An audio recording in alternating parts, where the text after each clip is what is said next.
Hi, welcome back to Malayan City Planner, and today I'll be showing you how to properly set up 3D models for City Skylines 2. I just learned all of this in the past 2 weeks, so I'm sure more experienced asset creators have better ways of doing things. With that in mind, let's begin. We're skipping how to 3D model stuff because you know, that is super hard. But let's say you already have a 3D model you got from some website out there. How do we get that into City Skylines?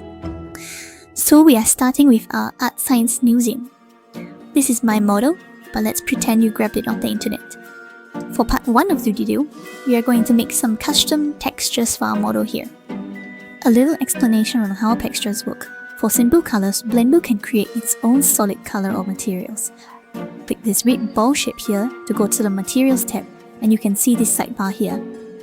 In a new project, this is usually empty.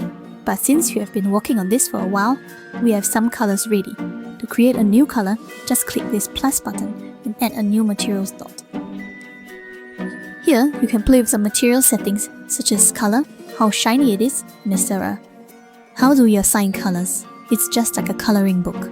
First, we enter edit mode, either by pressing tab or clicking this button at the top left corner. Then, select the faces that you want to color. Here, we are assigning these stairs and coloring it this matte white color. Choose your material and click Assign. Easy.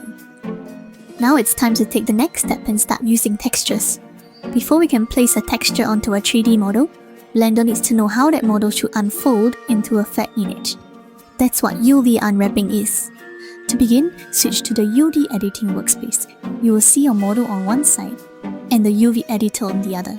Select your building, enter edit mode and select all faces. Then press U and choose Smart UV Project. For simple buildings, Smart UV Project does a surprisingly good job. Blender will automatically create the UV net for us.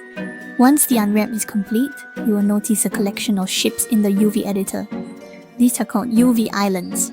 Each island represents a section of the building that has been flattened into 2 dimensions. At the moment, these shapes don't mean much on their own.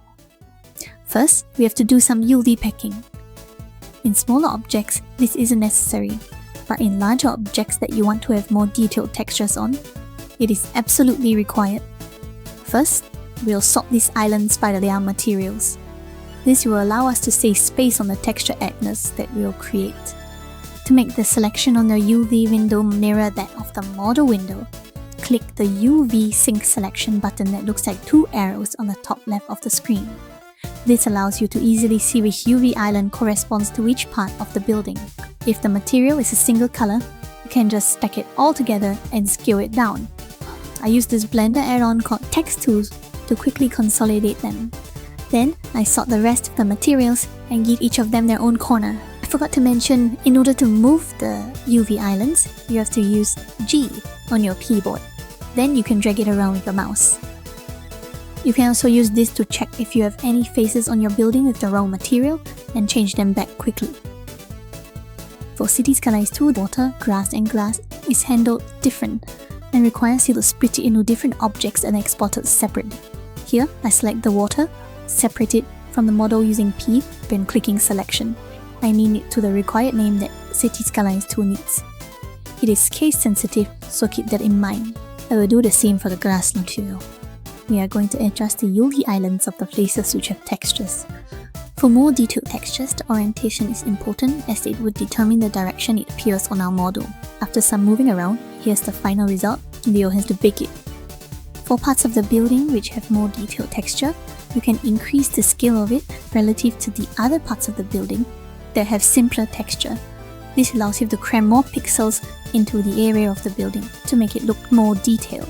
To bake textures, we are going to have to go to the Shading tab here. Below, we can see the materials we use in the building.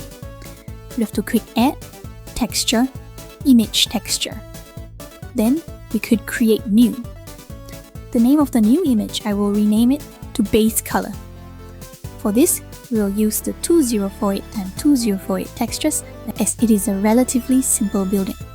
For larger, more complex buildings, do use 4K textures as it allows you to cram more pixels in it so it doesn't appear pixelated.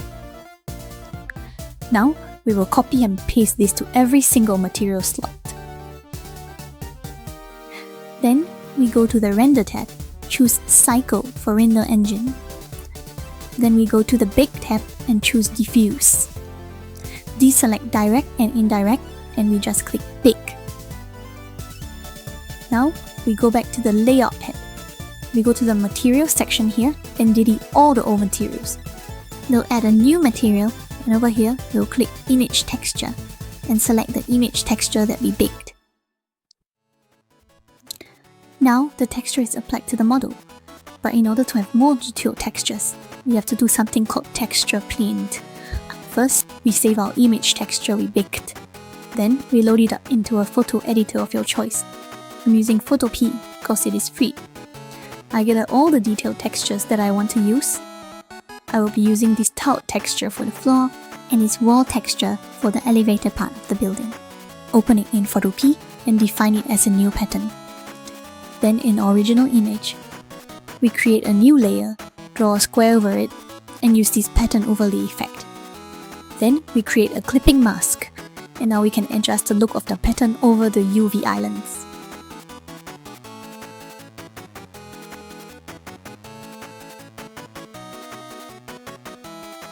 Once you are satisfied, we rasterize the layer and delete the other side. Now I will do the same for the other texture for the floor. Adjust the rotation to fit the floor direction, and we are done. Now we'll save it and import it into Blender. In Blender, click the image here, select your save file, and we can see the new texture on your building. Now it's time to export the model for City Skylines 2 to see how it looks like in-game. To export, you have to click selected objects and apply transforms, otherwise the model will appear super tiny. You also have to export each of these objects with the same name into their folder. So these are the files that we currently have. I have not done the LOD models because I want to see how the current model looks like first. Okay, now we import the assets into the game. You just have to click the main SVX file of the model, then the game automatically imports all the required files. Over here, I have already duplicated an asset. We just have to choose the right mesh, and you can see the asset in-game. Now, we just adjust the building footprint and we are done. Lastly, we will do the LOD one for the model. Since the LOD one uses the same texture files as the main LOD, you just have to duplicate all the main model files, aim them correctly, and then go to the Modifiers tab and add a Decimate modifier. Choose the ratio and adjust it so it looks decent. Here, we are using 0.4. I also cleaned up the model. We reduced the number of triangles by deleting all planes that cannot be seen from the outside from our LOD one, which is further away. We managed to reduce it from 90,000 triangles to 30,000 triangles. We'll export it to the same folder along with all the renamed files, and you are good to go. For this last part of the video, I will explain what each of these image styles does. First, the normal file creates a 3D effect for your flat textures without needing you to model them with a 3D model. This allows you to save a lot of triangles. You can use this website to help you generate normals for your texture atlas. You can play around with the settings and it will do it for you. The next tricky file you have to deal with is this mask matte file. It basically tells the game how to render your texture, whether it is metallic or not, glossy or not. To make this file properly, open up your photo editor, find the Channels tab, and you paint it either black, white or grey. Click the red channel and start painting. White is for a full metallic surface, while black is for non-metallic surfaces. Grey is somewhere in between. The green channel controls a coat layer, which sort of acts as another glossiness modifier. It is the same for glossiness. However, this is controlled by a special alpha channel that you have to create. As you can see, we created the alpha channel over here already, and we just have to paint it depending on how glossy or non-glossy you want a particular surface to be. For control mask, you can do the same thing by painting the channels. Each channel represents a different area of building that you want to color. The rest of the files are pretty self-explanatory, and you can read the wiki for details. If your building doesn't have the lights, you can pretty much ignore the emissive file. I haven't learned how to deal with it yet, so I can't tell you how it works either way. In order to share textures between your main LOD and LOD1, you have to create a settings.json file. This can be done using Notepad, as you can see. And with all of that, we are done. I always wanted to have a more accurate skyline of Singapore, but the workshop literally has no Singaporean buildings, so I decided to make some of my very own Singapore assets. I am still learning how to do so though, so if you want to follow my progress, please subscribe to my channel and leave a like button for this video. Hope this tutorial helped you. See you soon!